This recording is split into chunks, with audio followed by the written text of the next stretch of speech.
Today we're going to learn about the pluperfect and future perfect tense of the active indicative. Before we do that, let's look at our verb and review the four principal parts. So we're going to work with woco, wocare, wocawi, wocatum today. And remember, the first principal part, woco, simply tells you the first person singular in the present, I call. The second principal part, wocare, is our infinitive, and that is to call.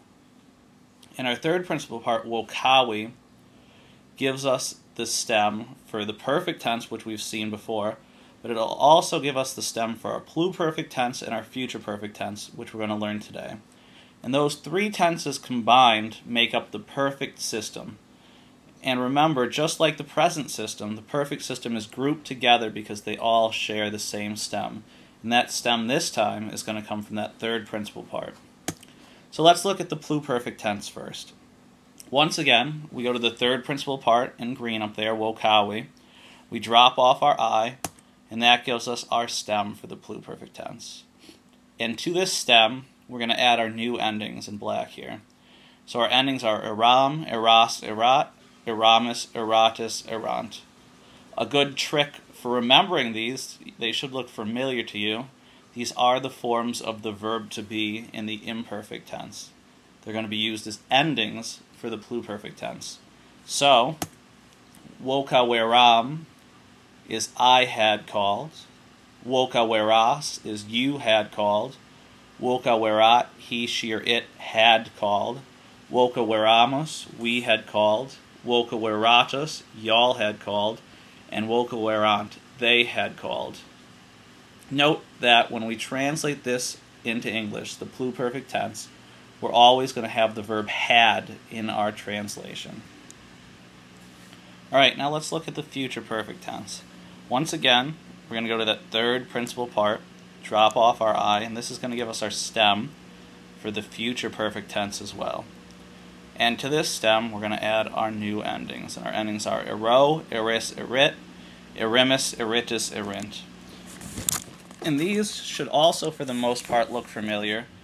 The first five of these, ero, eris, erit, erimus, eritus, are the forms of the verb to be in the future tense.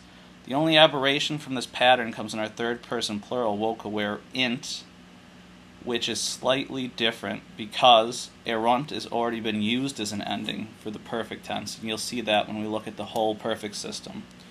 But let's go over these and how they're translated.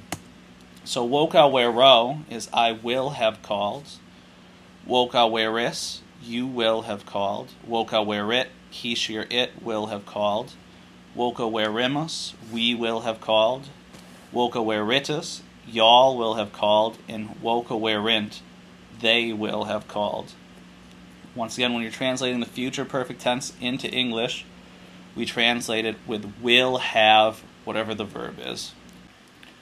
Now that we've learned the pluperfect and the future perfect tense, let's look at the perfect system as a whole. Remember, this is grouped together in a system because all of these tenses are going to form from this third principal part, wokawi. We're going to drop that I, and that's going to give us the stem for the perfect tense, the pluperfect tense, and the future perfect tense. So let's look at the perfect tense first. Remember, our endings for the perfect tense are I, isti, it, imus, istus, erunt. The next tense in the perfect system is the pluperfect tense. And our endings here are eram, eras, erat, eramus, eratus, erant. And the final tense in the perfect system is the future perfect tense. And our endings there are ero, eris, erit, erimus, eritus, erint. You need to memorize these endings and how to translate these verbs into English. Alright, time for a little practice. So here on the left you have 5 Latin verbs. These all come from the perfect system. So they're either in the perfect tense, the pluperfect tense, or the future perfect tense. What you need to do is give me the person, number, and tense that they fall under, and then translate. Now would be a good time to stop the recording so you can take a few minutes and work on these on your own. Alright, let's start with number 1, pugna veratus. Note that our ending here is eratus, therefore it is second person plural in the pluperfect tense. Y'all had fought. Remember, when we're translating the pluperfect tense, you always have to have that had there in the translation. Number 2, I'ma wear-ro. Here our ending, of course, is ero. That makes it first person singular, future perfect.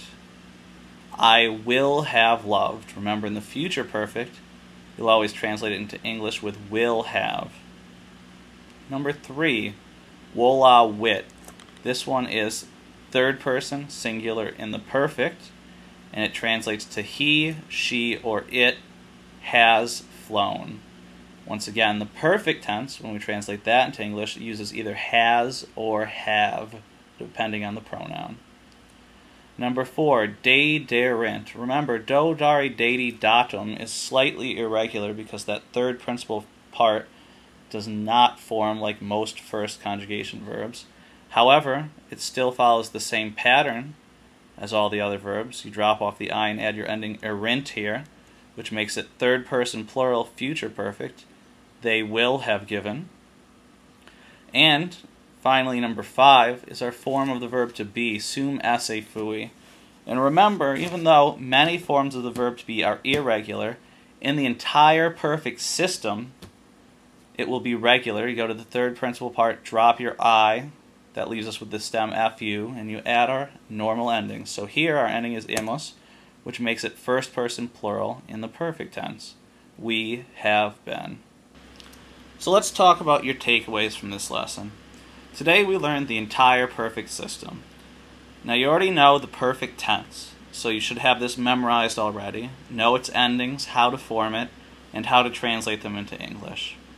Today we learned the pluperfect and the future perfect tenses, so what you need to do is start memorizing these. Make flashcards, use rote memorization, whatever it takes to get these down pat.